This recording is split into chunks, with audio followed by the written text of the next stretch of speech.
महाराष्ट्र लोकांचे मत, लोकांचा विश्वास, आमची बातमी। बाबासाहेब आंबेडकरांचा जय हो, छत्रपती शाहू महाराजांचा जय हो, जय हो, जनता रिपब्लिक पार्टीचा जय हो, गाडे साहेबांचा जय हो, गाडे साहेबांचा जय हो, राजश्री विश्वरत्न डॉक्टर बाबासाहेब आंबेडकरांचा जय हो, विश्वरत्न डॉक्टर बाबासाहेब आंबेडकरांचा जय हो। हम तुम्हारे साथ हैं, जिद्दार दादा तुम आगे बढ़ो, हम तुम्हारे साथ हैं, जिद्दार रिपब्लिकन पार्टीचा जय हो, जिद्दार रिपब्लिकन पार्टीचा जय हो, जय हो, छत्रपती शाहू महाराजांचा जय हो, छत्रपती शाहू महाराजांचा जय हो, डॉक्टर बाबासाहेब आंबेडकरांचा जय हो, डॉक्टर बाबासाहेब आंबेडकरांचा जय हो, रिपब्लिकन पार्टीचा जय हो, रिपब्लिकन पार्टीचा जय हो, सूर्यकांत गंगाधर गाडेंचा जय हो,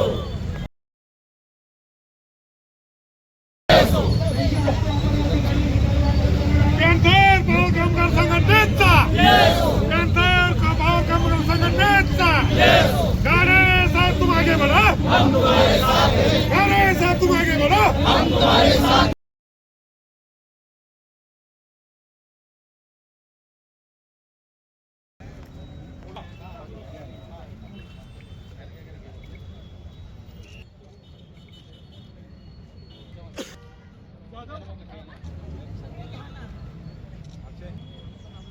या पटापट या ना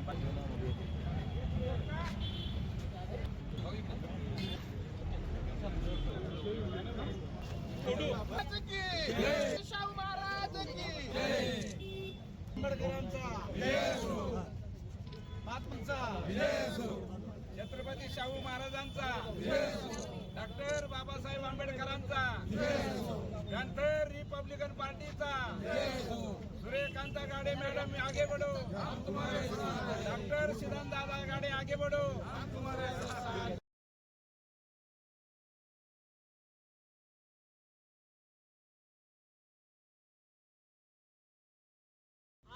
शाहू महाराजांची जयंती आहे, जयंती निमित्ताने मी कोटी कोटी प्रणाम करते आणि दरवर्षी मी पुतळ्याची उंची वाढवायची, दुसरा पुतळा पाहिजे आणि चबुतरा पण चांगला करायला पाहिजे अशी अपेक्षा सरकारकडून करते। दरवर्षी हे निवेदन देते, पण अजूनही होत नाही आहे। तेव्हा आपण सरकारला सांगावं की या पॅन्थर्स रिपब्लिकन पार्टीची मागणी ही आहे। तसेच इथे मिल कॉर्नर चौक आहे असं लिहिलेलं आहे, पण मला असं वाटते इथे शाहू महाराज चौक करावा, हेही पेपरला आलं पाहिजे आणि तसं निवेदन आम्ही देतो आहे। आणि त्यांचं काम मोठंच आहे आणि कसं आहे ते आरक्षणाचे जनक होते, त्यांचं योगदानही खूप आहे। असं असताना इतका उशीर लागतो हे बरं नाही। सर्वांचंच होते, शाहू महाराजाचं का होत नाही? तेव्हा आपण ही आमची मागणी पॅन्थर्सच्या वतीनं तुम्ही पेपरमध्ये द्यावी।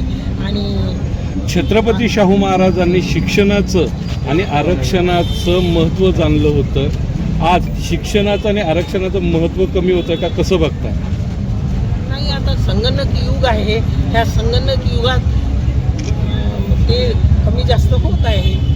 पण शाळा बंद होत आहे महानगरपालिकेच्याही, बरं नाही, त्या शाळा सुरू राहिल्या पाहिजे आणि गोरगरिबासाठी ती शाळा आहे, तर ते सरकारनं बंद करू नये अशी अपेक्षा। आपणही शैक्षणिक संस्था चालवता आहात, मराठी शाळा महाराष्ट्रात बंद होत आहे, ही शोकांतिका आहे का, कसं बघता?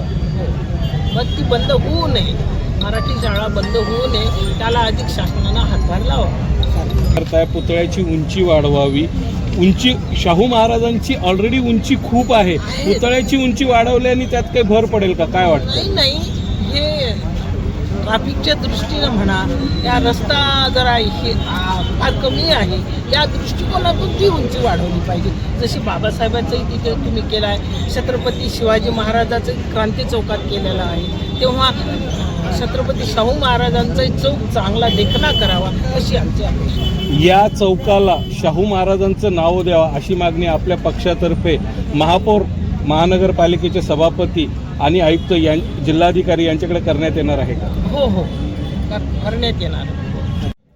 आज शाहू महाराजांची जयंती दरवर्षीप्रमाणे पॅन्थर्स रिपब्लिकन पार्टी मोठ्या आनंदाने आणि उत्साहाने शाहू महाराजांची जयंती आपण साजरी करत आहोत. आपल्याला माहीत असेल की छत्रपती शाहू महाराज हे शिक्षणाचे पुरस्कर्ते होते आणि सामाजिक समतेचे प्रवर्तक होते आणि ध्येयवादी होते.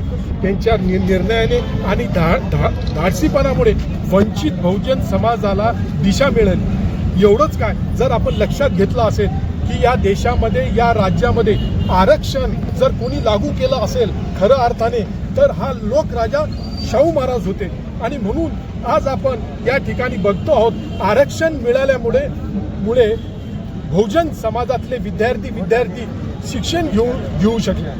आणि दादा, एक प्रश्न असा होता की आरक्षणाचे जनक राजश्री शाहू महाराज यांनी दीनदलित दुबळ्यापर्यंत आरक्षण दिलं, परंतु आता सध्या SC आरक्षणाच्या उपवर्गीकरणाचा घाट घातला जातो. म्हणजे याच्यामध्ये दोन समाजामध्ये भांडण लावण्याचं काम आहे. आपल्याला माहीत असेल, जसं मी बोललो की राज्यामध्ये पहिली घोषणा शाहू महाराजांनी आरक्षणाच्या बाबतीत केली होती. फक्त घोषणा नाही केली, कृती कार्यक्रमही केला.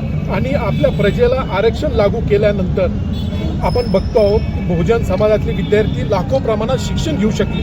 पण आज हे उपवर्गीकरणाचं जे हे ढोल वाजवण्याचं काम ह्या सरकारमध्ये या शासनामध्ये होत आहे.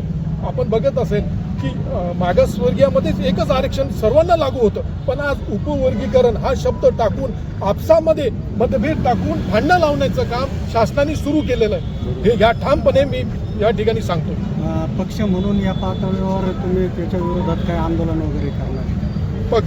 पक्ष म्हणून याच्यापूर्वी आम्ही या ठिकाणी कलेक्टर ऑफिसला पक्षातर्फे आमचे सर्व पदाधिकारी आमचे सर्व कार्यकर्ते मिळून आम्ही एक जिल्हाधिकारी स्तरावर एक डेलिगेशनही देण्यात आलं. क्रांती चौक ठिकाणी उपवर्गीकरणाच्या विरोधात आम्ही उपोषणही त्या ठिकाणी मांडलं आहे. निदर्शनही आम्ही त्या ठिकाणी केलेले आहे. पुढची भूमिका काय असणार आता आरक्षण? आमची भूमिका एकच आहे. आमची सर्वांची आंबेडकर चळवळीचा प्रत्येक पक्षाची एकच भूमिका आहे की उपवर्गीकरणाला आमचा ठामपणे विरोध आहे आणि शेवटपर्यंत विरोध राहील. कुठल्याही परिस्थितीत आम्ही होऊ देणार नाही. धन्यवाद.